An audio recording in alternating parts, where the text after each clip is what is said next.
The goal for this item is that your child responds to complex questions. So questions that are why questions or how questions. Those questions are a little more abstract, and so your child has to have a different set of thinking skills to answer them. So in order to help them learn why and how question answering, I would start with why, and I would do it in a more formulaic way. And generally you pick different scenarios, like 5 or 6 scenarios that you work on.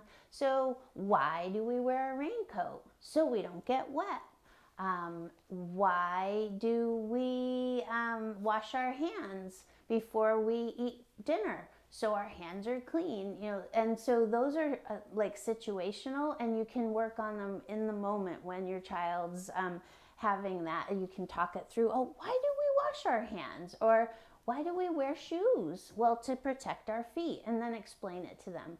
And please try to remember to always answer the questions with them in the same way initially, so that they can have something to connect their thoughts to when they get asked that question again in the future.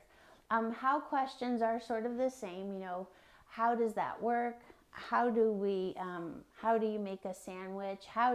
So again, they have to be thinking about a lot of different concepts and putting it together. So the best way to teach them is in the moment when you're doing something, bring up the question to them, and give them some really great modeling.